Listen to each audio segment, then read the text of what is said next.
London, 1845. Flint blue winter light filtered through the attic window of Mrs. Higgins' dress shop as Flora Newman hunched over her needlework. Her fingers, reddened from cold and pricked countless times, moved with practiced precision despite the poor illumination. The clock had struck 9, and the other seamstresses had departed hours ago, but Flora remained, determined to complete the elaborate ball gown before morning. Another late night, Miss Newman. Mrs. Higgins appeared at the doorway, her silhouette backlit by the hallway lamp. "Just finishing the beadwork," Flora replied without lifting her gaze from the delicate silk. "Lady Pembroke's daughter must have it for tomorrow evening's soirée." Mrs. Higgins nodded approvingly. "Your dedication serves you well. Though I wonder if you might occasionally spare an evening for something beyond your needlework." Flora smiled politely but said nothing. At 23, she had long since abandoned girlish dreams of romance or adventure. Life had taught her that security came only through diligence and self-reliance. Love was a luxury afforded to those of privilege and beauty, neither of which Providence had seen fit to grant her in abundance. After Mrs. Higgins departed, Flora sighed softly. The daughter of a gentleman fallen from grace, she had learned early that a woman of compromised circumstances must forge her own path.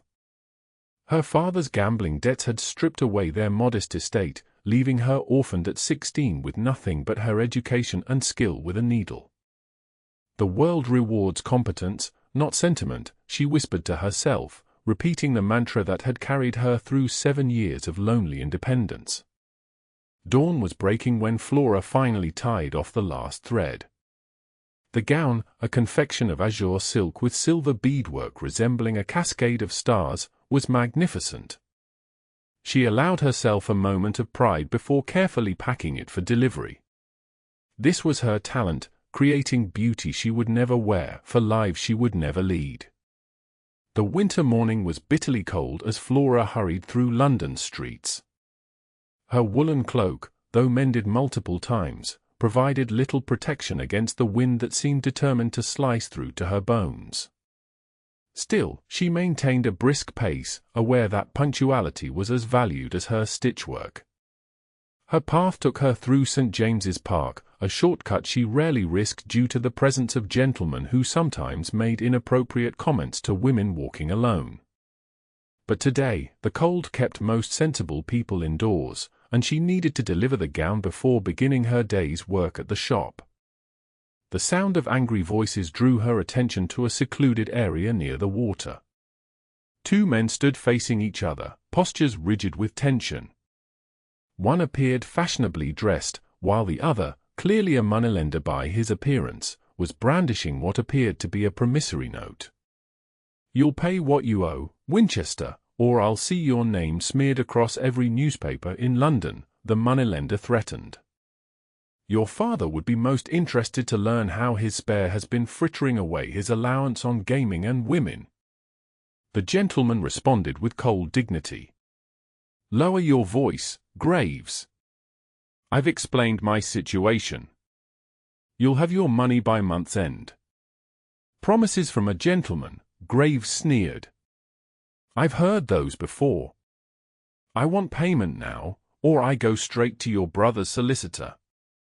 Flora knew she should continue walking, but something in the gentleman's expression, a mixture of pride and desperation, made her hesitate. She recognized that look, it had been her father's in the weeks before his suicide. The confrontation escalated quickly. The moneylender seized the gentleman's lapels, demanding immediate payment. In the struggle that followed, several papers fell from the gentleman's coat, scattering across the frost-covered ground and toward the water's edge. Without thinking, Flora rushed forward, snatching the papers before they could be claimed by the pond. They appeared to be bank drafts and letters of credit, valuable documents indeed. "Sir!" "Your papers," she called out. Both men turned, startled by her presence. The moneylender released his hold, suddenly conscious of appearances. "This doesn't concern you, girl," Graves growled. But the gentleman, a tall figure with startling grey eyes and an aristocratic bearing despite his current predicament, stepped away from his assailant. On the contrary, he said smoothly, "This young lady may have just saved me considerable trouble." He extended his hand. "Thank you, Miss Newman," Flora replied, handing him the papers while maintaining a proper distance. "Flora Newman." "William Westmoreland," he replied with a slight bow. "Your intervention is most timely." The moneylender snorted. "How touching! Perhaps your little saviour might lend you the £500 you owe, Westmoreland." Flora's eyes widened. £500 was an astronomical sum, more than she would earn in 10 years. Mr. Westmoreland's jaw tightened. "You'll have your money, Graves. Now leave, before I summon a constable for assault." After Graves departed with final threats, Mr. Westmoreland turned to Flora. "I apologize you witnessed such an unseemly display, Miss Newman. Please allow me to escort you to your destination as thanks." "That won't be necessary, sir," Flora replied, suddenly conscious of her worn cloak and the package containing a gown far finer than anything she would ever own. "I must deliver this to Grosvenor Square and then return to my work." "You're a dressmaker?" he inquired, falling into step beside her despite her protest. "A seamstress at Mrs. Higgins' establishment on Bond Street," she corrected, keeping her eyes forward. Walking alongside a gentleman of obvious breeding was improper enough without meeting his gaze. "Ah, my sister has mentioned that shop. Apparently, Mrs. Higgins employs the most skilled hands in London." Flora felt an unexpected flush of pride at this. "She demands excellence from her staff." "And clearly receives it," he commented, glancing at the carefully wrapped package. "That appears to be a ball gown." "For Lady Pembroke's daughter," Flora confirmed, then immediately wondered why she was engaging in conversation with a strange gentleman, particularly one who had just been accosted by a moneylender. They walked in silence for several minutes before Mr. Westmoreland spoke again. "Miss Newman, I find myself in a rather desperate situation, as you've witnessed. Would you, that is, might I impose upon you for assistance of a different nature?" Flora's steps faltered. "Sir, I don't see how I could possibly help with your financial difficulties." "Not financial assistance," he clarified quickly. "Rather, I require discretion and skill with a needle. You see, I have an important engagement tonight, one that may resolve my predicament, but my evening coat has suffered damage that my valet cannot repair. If you could spare an hour this afternoon, I would compensate you generously." Flora hesitated. Working privately for a gentleman was highly improper, yet she could use the extra income. And there was something in his manner, an earnest desperation beneath his polished exterior, that reminded her again of her father. "I would need to return to the shop first," she said finally. "I could perhaps come at 4 o'clock, if you provide your address." The relief on his face was palpable. "You have my sincere gratitude, Miss Newman." As they reached Grosvenor Square, Mr. Westmoreland handed her his card. "My temporary lodgings. 4 o'clock would be perfect." Looking at the elegant card, Flora felt a tremor of uncertainty. What had she just agreed to? The address Mr. Westmoreland had provided led Flora to a respectable townhouse in Mayfair, not the grand residence she might have expected, but certainly not the desperate lodgings of a man in financial ruin. She was admitted by an elderly butler who led her to a small study where Mr. Westmoreland awaited. "Miss Newman, thank you for coming."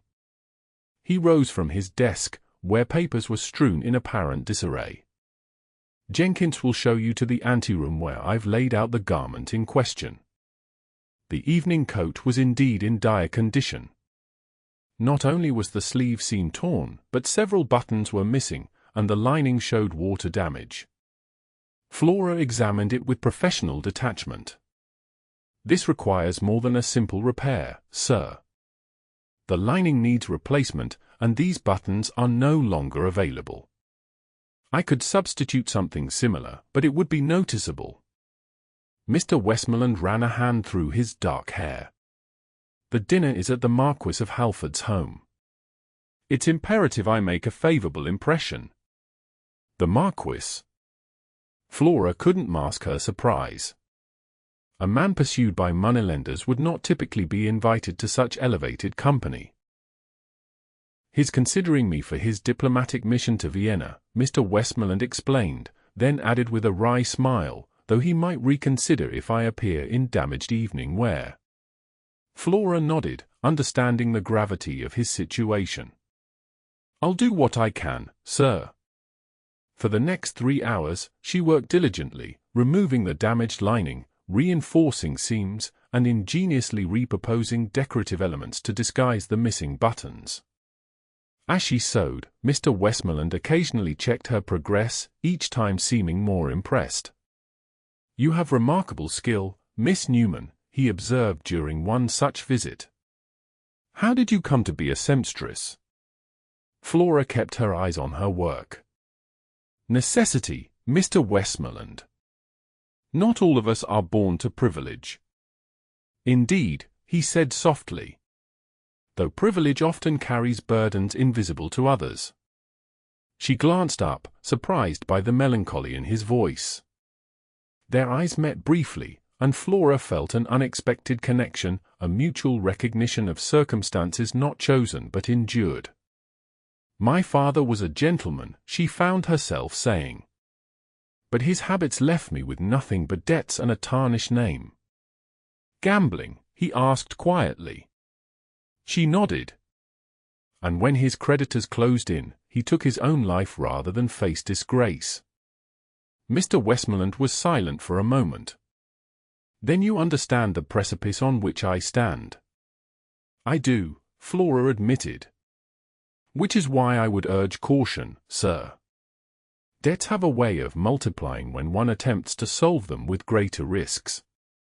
He seemed startled by her forthrightness, then laughed softly. "Advice I should have heeded years ago, Miss Newman." By 7 o'clock, the coat was transformed. Not perfect, but certainly presentable enough for an evening among the aristocracy. As Flora packed her sewing kit, Mr. Westmoreland insisted on paying her triple the agreed amount. "Sir, this is far too generous," she protested. "It's merely fair compensation for exceptional work done in haste," he replied, then added with unexpected sincerity, "You may have saved more than you realize today, Miss Newman." As she left the townhouse, Flora found herself wondering about the mysterious Mr. Westmoreland. Despite his financial troubles, he carried himself with the assurance of someone accustomed to respect. Yet there was a vulnerability to him that belied his confident exterior. "It's none of your concern," she told herself firmly. "Your paths crossed briefly and now diverge forever." Yet that night, as she lay in her small rented room, Flora couldn't help remembering the intensity of his grey eyes or the warmth in his voice when he thanked her. Such thoughts were foolish, of course. Men of his station did not truly see women of hers, except as instruments of service. Love was not for her kind. This was what experience had taught her, what she knew to be true. 3 days later, Flora was summoned to Mrs. Higgins' private office, her heart pounding with apprehension. Such summons rarely brought good news. "Miss Newman," Mrs. Higgins began, her expression unreadable, "I've received an unusual request concerning your services." Flora's throat tightened. "The Dowager Duchess of Winchester has personally requested that you attend her at Winchester House this afternoon. Apparently, her younger son spoke highly of your skill with evening wear." Flora nearly dropped the pincushion she was holding. "The Dowager Duchess? But I don't understand." "Neither do I," Mrs. Higgins replied, "but one does not question a duchess. You'll go at 2 o'clock. Jenkins will accompany you as propriety demands." Winchester House stood imposing on Berkeley Square, its grand facade intimidating even to those accustomed to serving nobility. Flora, dressed in her best grey wool dress, felt painfully aware of its modest appearance as she was led through marble hallways adorned with ancestral portraits and priceless artifacts. The drawing room where the Dowager Duchess awaited was larger than Mrs. Higgins' entire shop. Seated regally near the fireplace was an elderly woman whose bearing suggested she had never questioned her place in the world. "Miss Newman," she acknowledged with a slight nod. "My son William speaks quite highly of your talents." Flora curtsied deeply. "Your Grace is most kind. I'm honored by your interest, though somewhat confused by it." The Duchess's lips curved slightly. "Directness. How refreshing." She gestured to a collection of garments laid across a nearby chaise. "William tells me you performed a miracle with his evening coat. I have several pieces requiring similar attention, items of sentimental value that my regular dressmakers lack the skill to properly restore."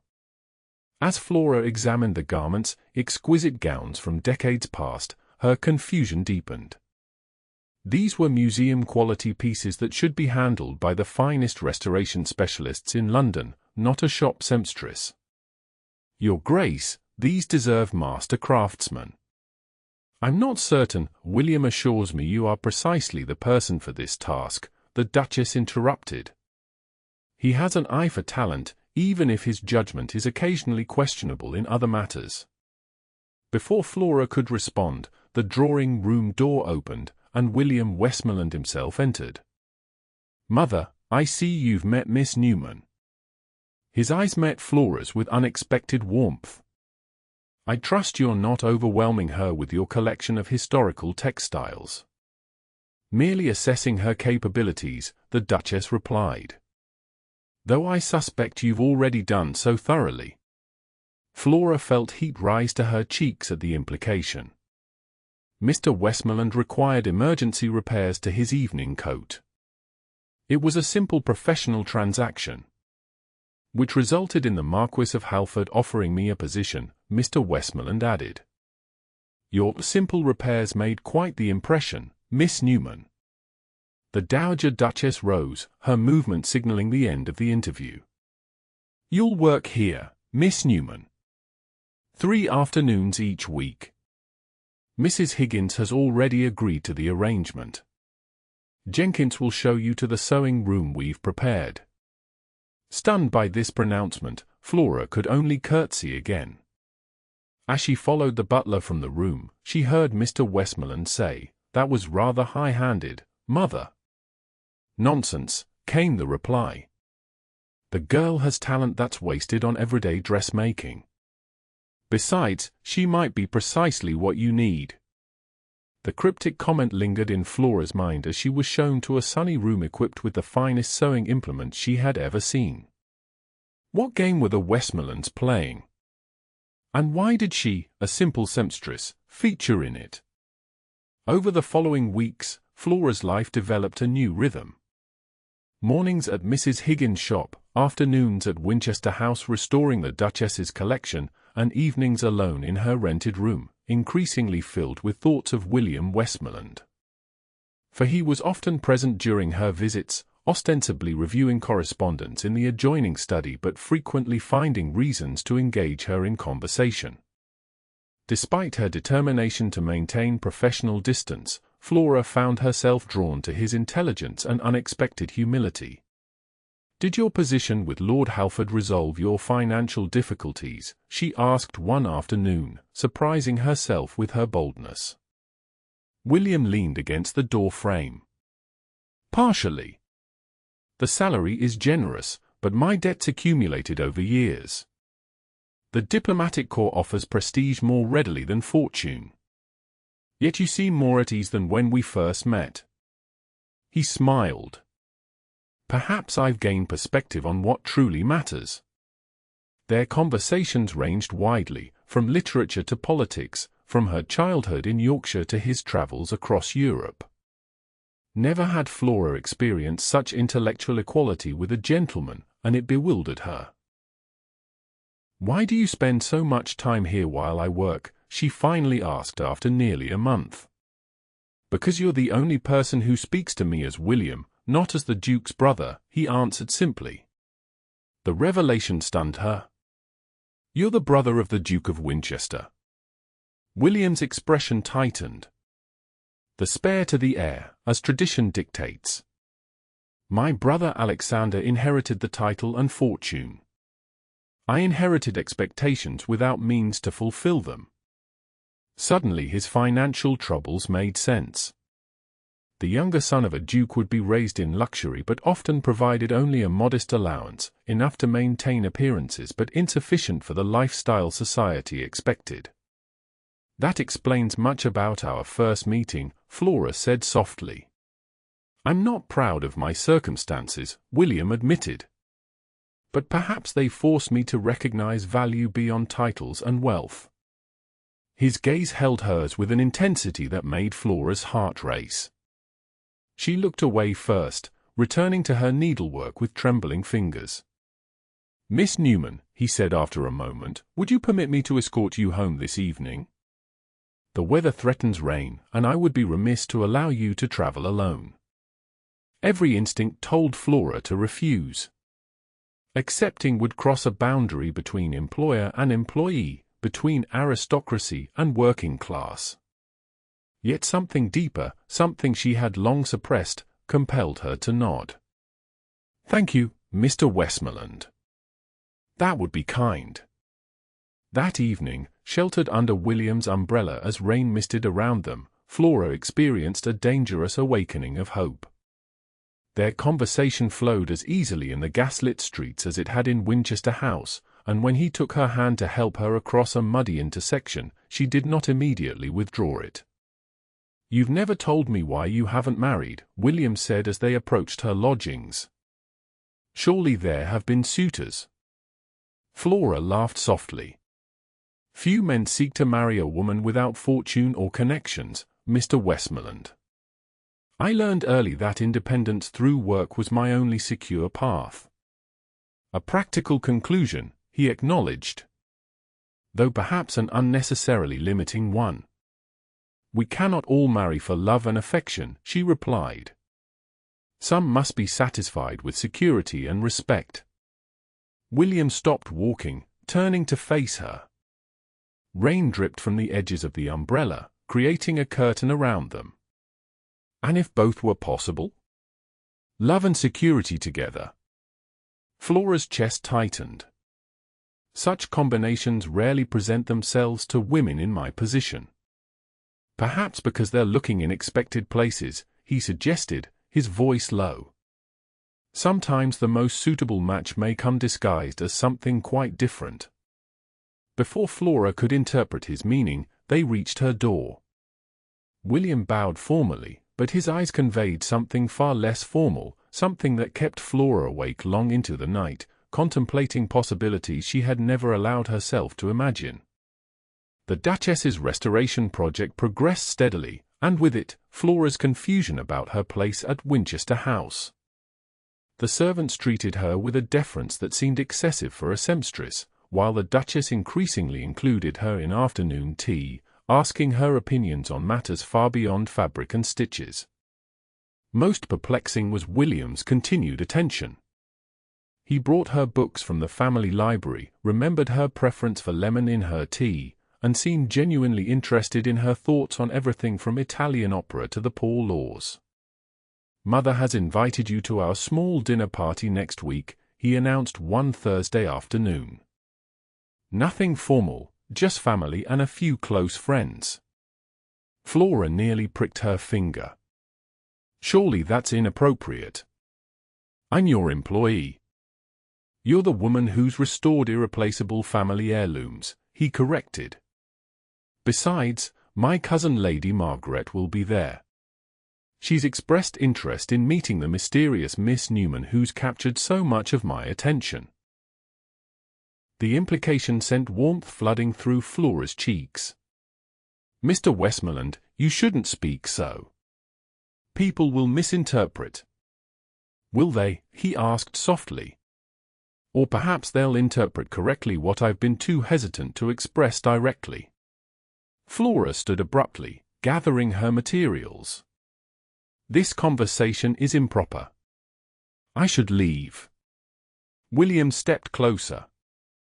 Flora, Miss Newman, please don't go. I've offended you, and that was never my intention. What was your intention? She demanded, emotion overriding propriety. To flirt with the seamstress? To amuse yourself with my obvious inexperience in these matters? To know you, he answered simply. To understand the woman who saved me from disgrace and never asked for recognition. The woman who speaks her mind regardless of my title. The woman whose intelligence and talent captivate me more each day. Flora shook her head, fighting tears. Don't. Please don't say things you'll regret when reality reasserts itself. I know my place in this world. Perhaps it's not the place you think, William said quietly. Will you at least consider attending the dinner? As my friend, if nothing more. Unable to resist the sincerity in his eyes, Flora nodded. As a friend. Nothing more. The night of the Westmoreland dinner, Flora wore her best dress, a deep burgundy wool she had remade from one of Mrs. Higgins' cast-offs. Though simple, its lines were elegant, and she had embroidered the collar and cuffs with subtle black silk work that suggested more expense than it had actually cost. Still, standing in the entrance hall of Winchester House, she felt painfully aware of the gulf between herself and the other guests. Lady Margaret Westmoreland, William's cousin, was dressed in the latest Paris fashion, while the Duchess wore velvet and diamonds with casual familiarity. Miss Newman, William greeted her, his eyes warming at the sight of her. You look beautiful. Before she could respond, a commotion at the door announced a late arrival. A tall man strode in, his resemblance to William unmistakable despite his colder demeanor and more formal bearing. Alexander, the Duchess said, surprise evident in her voice. We didn't expect you until next week. Plans change, Mother, the Duke of Winchester replied, his gaze sweeping the assembled group until it landed on Flora. And who is this? William stepped forward. Miss Flora Newman, who has been restoring Mother's collection. Flora, my brother, the Duke of Winchester. The Duke's scrutiny was uncomfortable. Ah, the seamstress William mentioned in his letters. How unconventional to include her in a family dinner. Miss Newman is here as my personal guest, William said firmly. Her company is valued by both Mother and myself. The tension between the brothers was palpable. Throughout dinner, the Duke made several pointed remarks about William's diplomatic position, clearly implying it was secured through family connections rather than merit. Flora watched William absorb each barb with dignified restraint, though she could see the effort it cost him. And how are your finances, William? The Duke asked as dessert was served. Has Lord Halford's generosity solved your indiscretions? William's jaw tightened.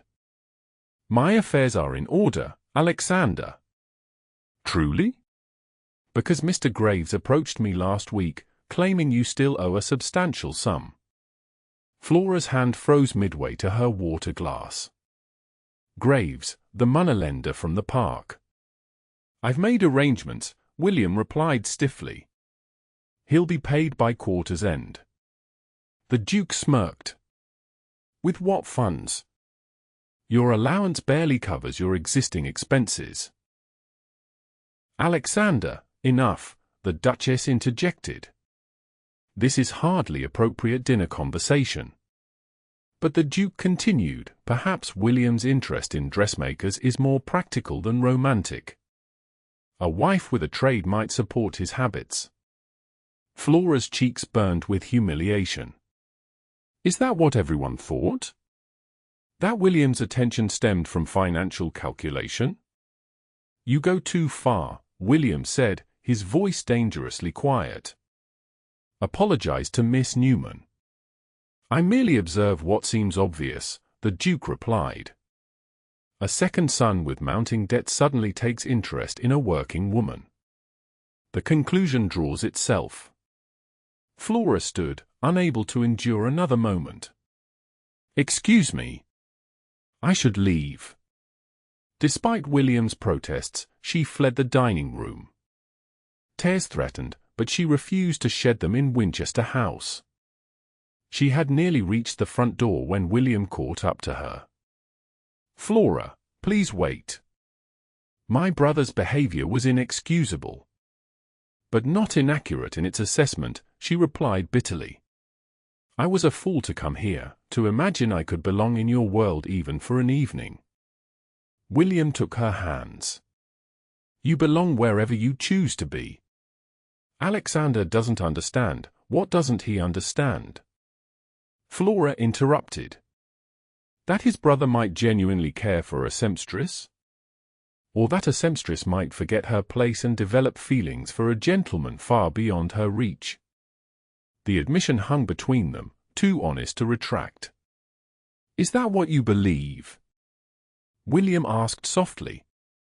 "That my interest in you is somehow calculated? That my feelings aren't genuine?" Flora pulled her hands away. "I believe that even if they are, they change nothing. Society would never accept such a match, and eventually, you would resent me for the limitations I represent." "You're wrong," he insisted. "About society, about my feelings, about everything." "Am I? Then tell me truthfully, have you resolved your debts? Or are they still hanging over you, threatening your position and reputation?" William's hesitation was answer enough. "I thought so," Flora said quietly. "Good night, Mr. Westmoreland." The following morning, Flora sent a note to Winchester House, regretfully declining further work on the Duchess's collection. She cited increased responsibilities at Mrs. Higgins' shop, a falsehood, but one that preserved her dignity. For 2 weeks, she threw herself into her work, accepting every commission Mrs. Higgins offered, staying late into the evening to complete elaborate gowns for women who would never know her name. If her colleagues noticed her reddened eyes or unusual quietness, they attributed it to fatigue. Then came the announcement in the morning paper: Mr. William Westmoreland, brother to His Grace the Duke of Winchester, has accepted a diplomatic posting to the embassy in Vienna, departing next month. Flora read the words until they blurred before her eyes. Vienna. Halfway across Europe. He was leaving London, leaving England, without a word to her. "It's for the best," she whispered to herself. A clean break. Yet that night, alone in her room, she finally allowed herself to weep for what might have been, for the foolish dream that had briefly flourished in her heart before reality extinguished it. 3 days later, a messenger arrived at Mrs. Higgins' shop with an envelope bearing the Winchester crest. Flora's hands trembled as she broke the seal, but the letter inside was not from William. "Miss Newman," wrote the Dowager Duchess, "your presence is requested at Winchester House tomorrow at 2 o'clock regarding a matter of utmost importance. A carriage will collect you." Flora's first instinct was to decline. What could the Duchess possibly want, other than perhaps to ensure Flora's discretion regarding her time in their household? Yet curiosity, and a small, persistent hope she couldn't quite extinguish, led her to accept. The Duchess received her in her private sitting room, a less formal space than the grand drawing room of their first meeting. To Flora's surprise, she was alone, no William, no servants hovering nearby. "Miss Newman, thank you for coming," the Duchess began without preamble. "I'll be direct, my son is a fool." Flora blinked, startled by the pronouncement. "Not Alexander, though he has his moments," the Duchess continued. "William. He's making a terrible mistake, and I believe you're the only one who can prevent it." "I don't understand, Your Grace." The elderly woman sighed. William is leaving for Vienna not because he desires the position, but because he's running away from his feelings for you." Flora's heart lurched painfully. His Grace the Duke made it quite clear why such feelings, if they exist, are inappropriate. "Alexander is protective of the family name, often to the point of blindness," the Duchess replied dismissively. "But he doesn't know what I know." "And what is that, Your Grace?" The Duchess fixed her with a penetrating gaze. "That you are Flora Newman, daughter of Edward Newman of Thornfield Hall in Yorkshire. That your father was a respected gentleman before his gambling destroyed him. That your bloodline, while not aristocratic, is entirely respectable. And most importantly, that you have restored my son's sense of purpose and self-worth in ways no diplomatic posting ever could." Flora stared at her, astonished that the Duchess knew so much about her background. "Did you think I would allow just any seamstress into my home, around my son?" the Duchess asked with a slight smile. "I made inquiries the day after William first mentioned you." "Then you know my father died in disgrace," Flora said quietly. "That his debts left me nothing but a tarnished name.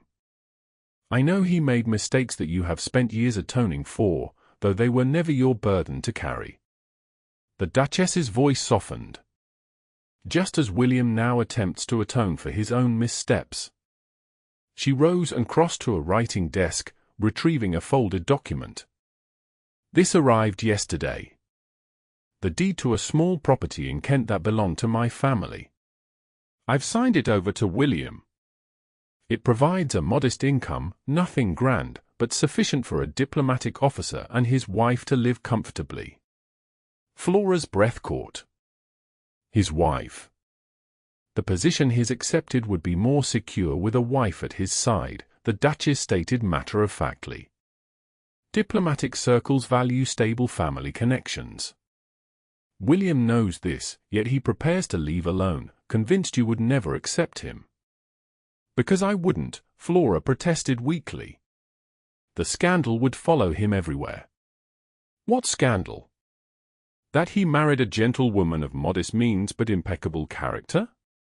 That he chose love over convention? London gossip barely reaches Dover, let alone Vienna." The Duchess handed Flora an envelope. "This contains the address where William is staying until his departure. His remove to a hotel, claiming Winchester House holds too many memories." Flora hesitated. "Your Grace, why are you doing this?" The elderly woman's expression softened. "Because I watched my son nearly destroy himself trying to meet expectations that were never fair to begin with. And then I watched him come alive again in your presence." She patted Flora's hand. "The choice is yours, of course. But remember, sometimes the greatest act of courage is to accept happiness when it's offered, regardless of whether we believe we deserve it." The Clarendon Hotel stood imposing on New Bond Street, its elegant facade intimidating to a woman of Flora's station. She had changed twice before coming, finally settling on a pale blue walking dress that represented her finest work, one she had made for herself during long evenings alone, never expecting to wear it in such circumstances.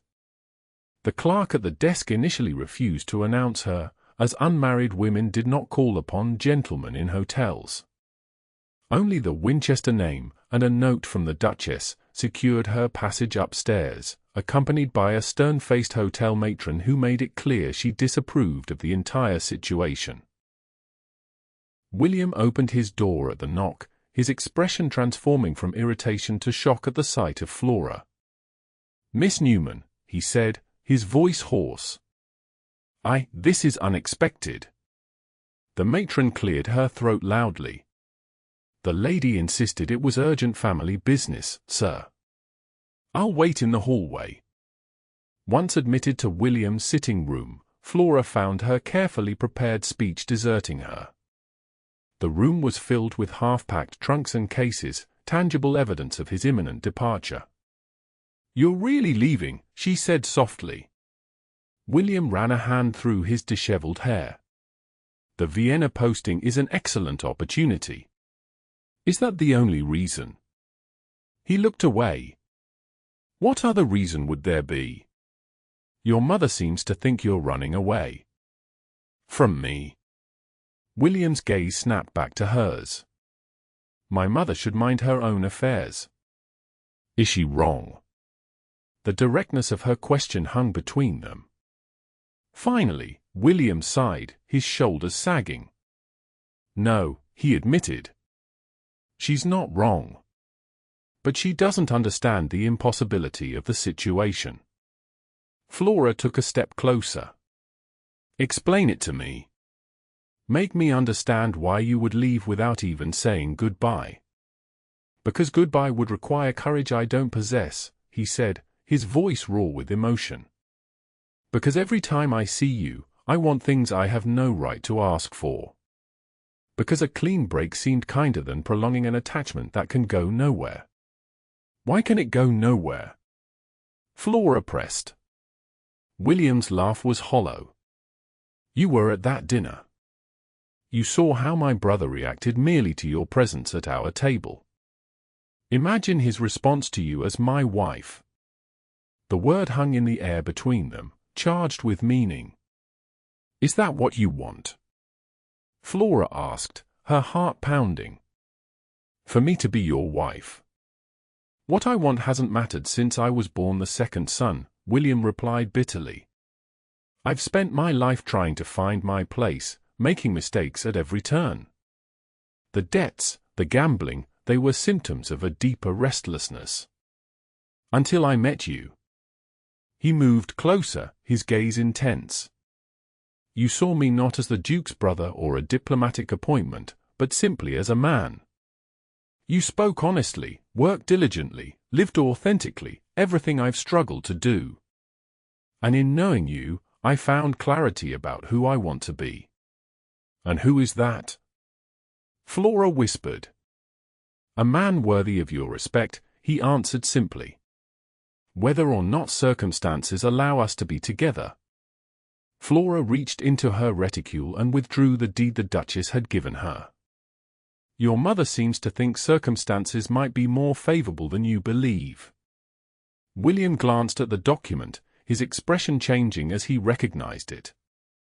The Kent property? But that's been in trust for generations. Not anymore, Flora said. She signed it over to you. A wedding present, I believe, was her implication. Hope flickered across his face before doubt extinguished it. Even with property, Alexander would never. Does his approval determine your happiness? Flora interrupted, a new boldness infusing her voice. Does society's judgment matter more than what we feel for each other? Of course not, but then perhaps it's time we both stopped allowing fear to dictate our choices. She took his hand, her touch deliberate. Your mother told me something important today. She said the greatest courage is accepting happiness when it's offered, regardless of whether we believe we deserve it. William's fingers tightened around hers.